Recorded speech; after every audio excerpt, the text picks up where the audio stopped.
朋友们，大家好。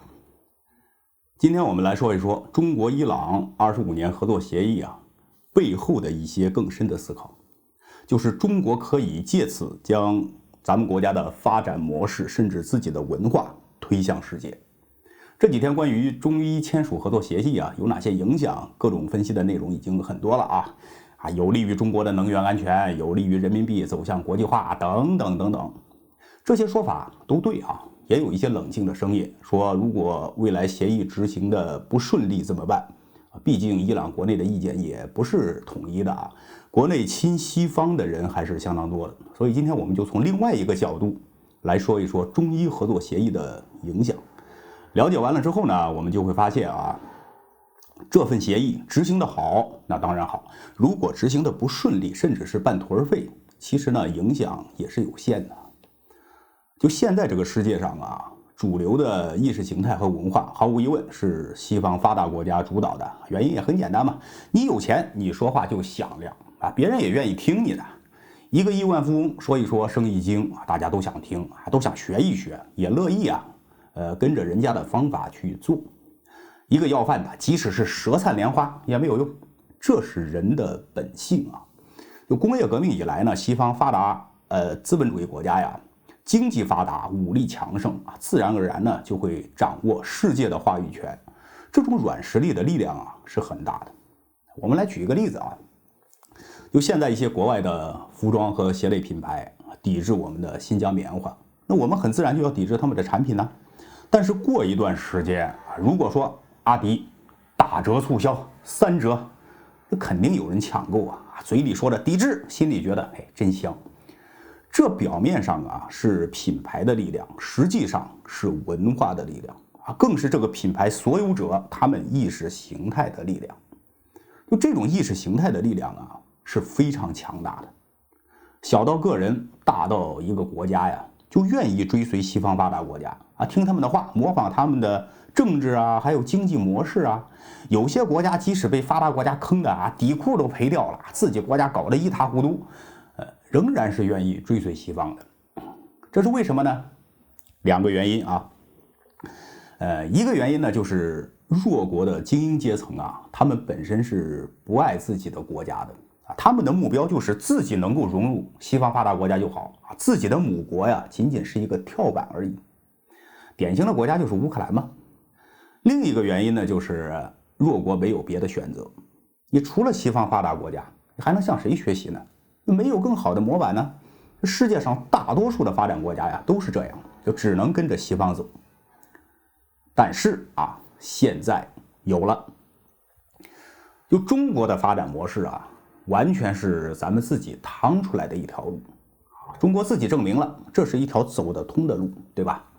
就中国从改革开放初期全世界最穷的国家之一，到现在经济总量世界第2，未来10年呢成为世界第1已经没有悬念了连拜登都说了，我的任期里边不允许中国超过美国。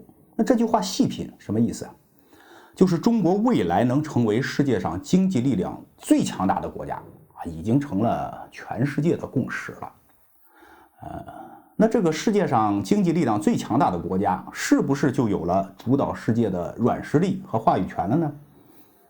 不是的中国即使全世界最有钱，那话语权呢仍然是西方的。为什么呢？因为西方发达国家并非美国一个，而是20多个。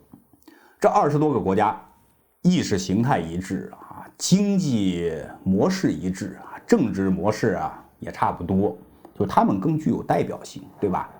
你看，你采用我们的模式，就几十个都是发达国家，持续200-300年了，我们才是普世价值这很有说服力的中国它不过是个另类，只有中国一家成功了，偶然因素太多了，它不具备普世价值，你们学不了，还是跟随我们才是正路你面对这种声音呢，你光是反驳这个效果是很有限的。那如何让世界上认为中国的发展模式也是普世价值呢？就中国说的话也有人愿意听呢？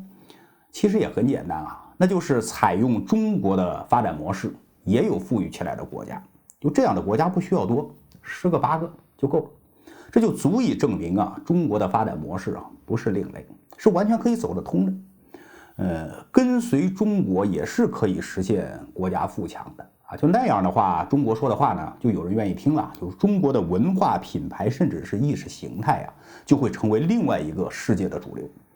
有软实力你建立起来了，中华民族才称得上是真正是伟大复兴啊，就是恢复汉唐荣光。但是啊，说归说，我们必须要承认呢，就在现在的世界上啊。要想全盘照抄，就中国模式，你就想发展起来啊，确实是不太可能啊，难度太大。为什么呢？因为时过境迁了，就很多当时中国发展起来的条件呢，现在已经不存在了。就改革开放以来啊，我们之所以能够发展起来，除了中国的体制优势，还有人民勤劳肯干之外呢，确实还有很多有利的外部的助推因素。我们简单例举几个来说吧。第一个呢，就是中国开始发展的时候啊，这国际的环境啊还是比较宽松的，就国际化当时是一个主流的趋势啊。第4次产业转移啊，急需一个庞大的接盘侠，那中国就接过来了。现在世界上产业链已经固定了，逆全球化开始抬头，这产业环境啊是远远不如40年以前了。第二个呢，是中国当时没有太强大的竞争对手啊，就印度啊，当时还没有转型呢，就发达国家想投资，最好的目标只有中国啊，也能得到最好的回报。现在你发展中国家想发展的话呀，竞争对手啊太多了啊，跟印度拼就够呛，还有东南亚国家，还有中国，中国就像是一座越不过去的高山挡在前面，那个难度太大。其他呢，就是一些政治环境啊，就美国前些年呢是忙着打仗啊，一不留神中国成了巨无霸。你想这个教训，美国人能不吸取吗？如果还有别的国家呢想采用中国的模式发展，那美国能不管吗？我想这种错误美国人不会犯第2次的啊，所以政治环境呢也不允许。就以上几点一说呢，我们就知道啊。其他国家想要单纯的复制中国模式成为发达国家，这个可能性不大啊。有朋友可能想说，越南不就是复制中国模式吗？发展的也挺快嘛。这个我们一会儿再说吧。啊，先说一说单纯复制中国模式难度很大。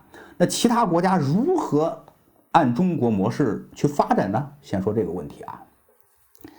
其他的国家呢，想要按照中国模式发展起来。现阶段和未来呢，只有一条路可以走，那就是与中国合作，把自己纳入以中国为主的经济圈啊。这里面正反两方面的例子都很典型的有一个国家，埃塞俄比亚。就埃塞俄比亚呀，2018年以前啊，10-20年的经济建设是与中国合作为主的，连埃塞的政府官员都是到中国培训的。著名的埃塞总统特肖梅啊，在中国生活了10几年，这老哥除了脸黑点和中国人没啥区别。埃塞18年以前就10几年按照中国的模式一心一意的搞建设呀，经济是突飞猛进 ，GDP 的增长率常年都在10%以上，这国家是一天一个样啊，最起码老百姓是得到实惠的。18年的时候呢，埃塞换了一个总理啊，叫阿比。咱们说明一下啊，埃塞俄比亚是总理掌实权的，就阿比总理这个人呢是亲西方的，上台之后就改变了一些政策，改变了哪些政策呢？就不多说了，反正都是与经济建设、发展国家背道而驰的东西，效果立竿见影。就埃塞的经济啊，这2年变慢了，就更为严重的是，去年埃塞还爆发了内战，就许多呀。原来工作生活都还不错的埃塞俄比亚老百姓，一夜之间成了难民，成群结队的往苏丹跑。更为搞笑的是，阿比总理2019年刚刚获得了诺贝尔和平奖啊，就是这么一个和平法。所以未来我认为吧，埃塞俄比亚呀，还是会回到中国模式这条路上。没有对比就没有伤害嘛，人民群众的眼睛可不瞎呀。就原来跟着中国搞建设，虽然国家有点问题啊，但是毕竟一天天往好处发展，这日子一天比一天好。10几年的高速发展，在人们心中留下多深的印象。那现在呢，跟着西方转向，短短2年时间，搞得已经民不聊生了。不过吃点苦头也是有好处的。埃塞这几年日子过得越惨，未来走中国道路的意志就会越坚定啊，这是埃塞的例子。接下来说说越南吧。越南呢，你别管心里边对中国怎么想啊，他的身体很诚实啊，他发展是完全照搬中国，一模一样的跟着中国学习。就这些年发展的也不错啊，成绩是有目共睹。这最起码证明了中国模式是可行的，不是非走西方那一条路的。就越南的变化呢，不光东南亚国家，全世界也都能看得见啊。不过呢，越南要想靠着完全复制中国成为发达国家呀，是不可能的啊。原因就是我刚才说的几点因素啊。时过境迁了，越南未来唯一的出路就是完全的融入中华经济圈，靠中国的体量把它带入中等发达国家。你别管心里边愿意不愿意，越南人自己心里也明白这是最有效的途径。否则的话，就中国这座全产业链的大山横在面前，越南是绝对越不过去的。现在回过头咱们说伊朗啊，伊朗就是下一个样板啊，伊斯兰什叶派世界的样板。逊尼派的样板大家都知道嘛，巴基斯坦吧。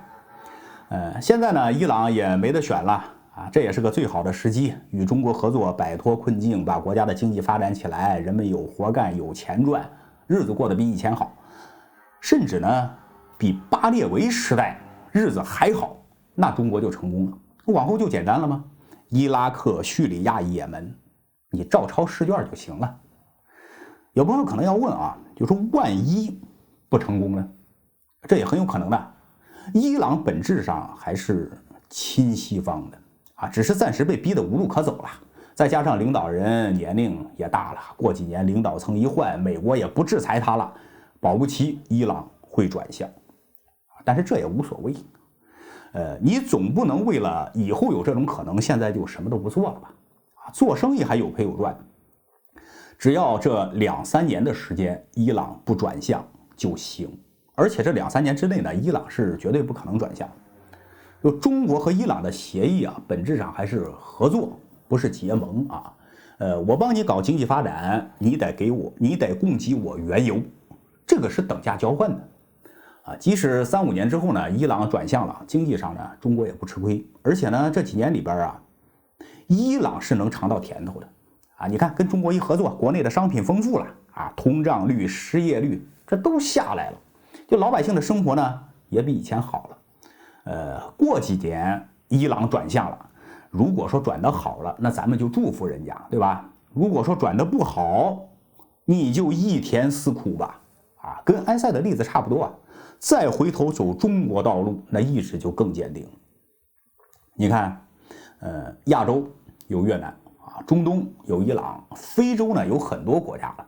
未来“一带一路”上也会有一些国家啊跟随中国的发展模式，很可能呢，我们还会看到美洲的委内瑞拉，甚至古巴，甚至俄罗斯，那未来也会加入中华经济圈。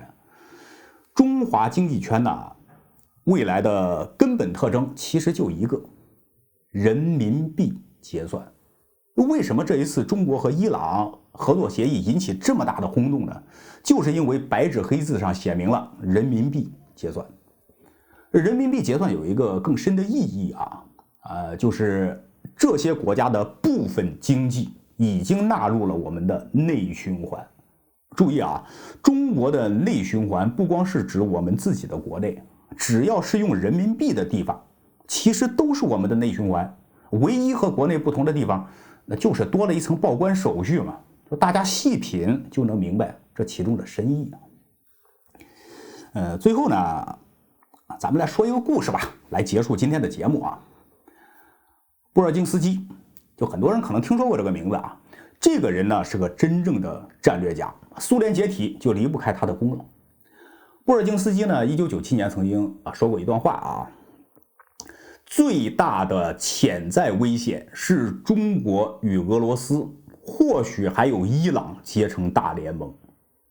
结成这种反霸联盟的原因不是意识形态，而是相互补充的不满。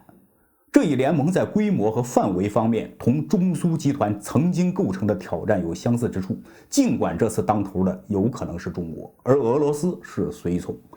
虽然出现这种意外情况的可能性微乎其微，为了防止出现这种情况，美国必须同时在欧亚大陆的西部、东部和南部边缘巧妙地实施地缘战略手段。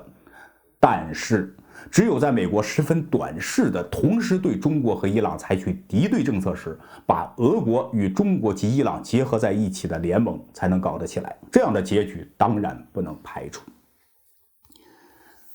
布尔津斯基呢认为中国、俄罗斯和伊朗走到一块儿是最大的危险同时也认为这种可能性微乎其微。但是就是这种微乎其微的可能性，还是让美国总统给做到了。就特朗普呢是主张对俄缓和集中精力来对付中国和伊朗，和中国打贸易战，退出伊核协议制裁伊朗。这拜登的主张呢，其实和奥巴马是一样的就是对中俄强硬，对伊朗缓和。这拜登是考虑过重返伊核协议的。这两位总统呢，其实谁都没错错就错在时间点赶得太好了，两个总统合力前后脚把俄罗斯和伊朗都给赶到中国这边。这布热津斯基呢，已经去世4年了但即使能活到现在，看到现在这种情形估计也是气得挺不过去了。今天的节目呢，咱们就说到这儿非常感谢大家的观看，下期节目再见。